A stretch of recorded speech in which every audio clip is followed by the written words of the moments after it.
విశ్వనట చక్రవర్తి స్వర్గీయ ఎస్వి రంగారావుకు భారతరత్న అవార్డును కేంద్ర ప్రభుత్వం ప్రకటించాలని ఆంధ్ర కాపు సద్భావన సంఘం అధ్యక్షులు వాసిరెడ్డి యేసుదాసు, ప్రధాన కార్యదర్శి చిట్నిడి శ్రీనివాస్, గౌరవ అధ్యక్షులు బసవ ప్రభాకర్ రావు, నాయకులు వెన్నపు చక్రధర్ డిమాండ్ చేశారు. ఆంధ్ర కాపు సద్భావన సంఘం ఆధ్వర్యంలో కాకినాడ 5 బిల్డింగ్ సెంటర్లో గల ఎస్వి రంగారావు కాంస్య విగ్రహం వద్ద ఎస్వి రంగారావు 52వ వర్ధంతి కార్యక్రమాన్ని నిర్వహించారు. ఆయన విగ్రహానికి సంఘ నాయకులు పూలమాలలు వేసి ఘనంగా నివాళులర్పించారు.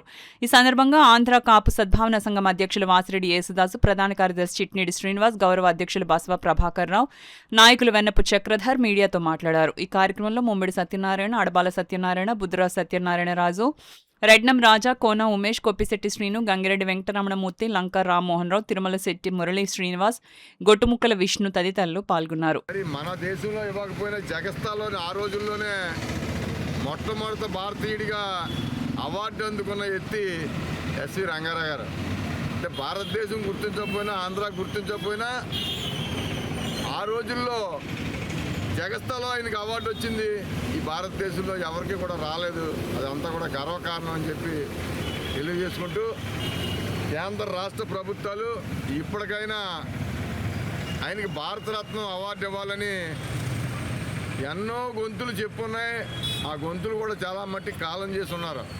కానీ ప్రభుత్వాల మట్టికి చేంగుట్టిన సందర్భాలు కూడా లేవు. ఏ రకంగా భారతరత్నం అందుకోవడానికి అర్హుడు ఎస్వీఆర్ తప్ప మరొకరు కాదు అని చెప్పి సందర్భంగా నేను తెలియజేస్తూ, ఆయన మన మధ్యలో ఉన్నా లేకపోయినా ఎప్పుడు కూడా ఈ ఆంధ్ర రాష్ట్రానికి, తెలుగు ప్రజలకే, భారతదేశానికి కూడా బతికే ఉంటారని చెప్పి సందర్భంగా తెలియజేస్తుంది. కొద్ది మన పాత తరం కానీ, తాతలు కానీ, పెదనాన్నలు కానీ, మరి తల్లిదండ్రులు కానీ ఏ రకంగా వారి బాధ్యత పిల్లల మీద ఉంటుందో అవన్నీ కూడా చాటి చెప్పి కుటుంబ విలువలు నింపినటువంటి వ్యక్తి ఎవరు ఉన్నారంటే ఎస్వి రంగారావు. అలాగే ఘటోత్కచుడి పాత్ర అయినటువంటి ప్రతి నాయకుడి పాత్రను కూడా మెప్పించి చలనచిత్ర రంగంలో అద్భుతమైన మరి వ్యక్తిత్వాన్ని చాటుకున్నటువంటి వ్యక్తి. మరి చివరి దశలో 1974లో ఆయన మరణించడం జరిగింది. అలాగే మన దాసు గారు చెప్పినట్టుగా భారతరత్నకి అర్హుడైన వ్యక్తి ఎవరు ఉన్నారంటే ఎస్వి రంగారావు. వారు చెప్పినట్టుగా కాపు కులంలో పుట్టాడు కాబట్టి ఆయనకి భారతరత్న ఇవ్వటం లేదనేది వారు ఏదైతే చెప్పారో అందులో స్పష్టంగా ఉంది. ఖచ్చితంగా భారతరత్న ఎస్వీఆర్కి ఇవ్వాలని చెప్పి ప్రతి ఒక్కరూ కూడా కోరుకుందాం, డిమాండ్ చేద్దామని చెప్పి ఈ వర్ధంతి సందర్భంగా మనందరికీ తెలియజేస్తూ ఉన్నాం. మీ అమూల్యమైనటువంటి సందేశాన్ని నా ఇంట్లో ఆటోగ్రాఫ్లో ఇవ్వాలంటే ఆయన వెంటనే పాపం ఇచ్చే ఇవ్వడం జరిగింది. 1971లో జరిగింది. 3 సంవత్సరాలు కాలం చేశారు. అది కొడుకు ఆయన సంతకం పెట్టాను. ఆయన ఇష్టం జరిగింది. ఆయనకే నాకు అనుభవం ఉంది కాబట్టి చెప్తాను. ఆయన సినీ ఫీల్డ్లో ఎలాగున్నారో ఏంటన్నీ కూడా చక్కగా చెప్పి వర్ణించారు.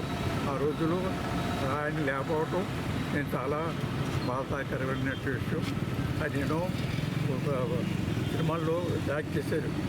ఆయనకి ఏం చెప్పినట్టు భారతరత్న ఇవ్వాలి. నేనే లెటర్ రాసి పెడతాను. పెంచారంటే ఓటు మాటలు అయితే ఎవరు ఉండేది కాబట్టి లెటర్ రాసి ఎవరు పంపించాలో అందరికీ నేను పంపించడం జరుగుతుంది. ఈ చంద్రబాబు నాయుడికి, పవన్ కళ్యాణ్ పంపండి. ప్రపంచమే మెచ్చినటువంటి మహానటుడు ఎస్వీఆర్ గారి యొక్క సామర్ల వెంకట రంగారావు గారి 52వ వర్ధంతికి ఈరోజు నాయకులందరూ కూడా చేరి వారికి పూలమాల వేసి గౌరవించుకోవడం జరిగింది. కానీ వారి యొక్క నటనా కౌశల్యాన్ని ప్రపంచంలోనే మెచ్చని వారు ఎవరూ లేరు. ఇంతగా మంచి గుర్తింపు పొంది పెద్ద పెద్ద నటులను సైతం వారికంటే హుందాగా, ఉన్నతంగా నటించినటువంటి ఈ సామర్లకోట వెంకట రంగారావు గారికి ఇంతవరకు గుర్తింపు రాకపోవడం, అంటే అవార్డులు సరైనవి రాకపోవడం అనేటువంటిది బాధాకరం. అయినప్పటికీ నటనలో వారు ఎప్పటికీ చిరంజీవులై, ఎప్పటికీ వారు ఎన్ని తరాలైనా బతికే ఉంటారు. మా అందరికీ అదేవిధంగా మిగతా నటులందరూ కూడా ఆదర్శం.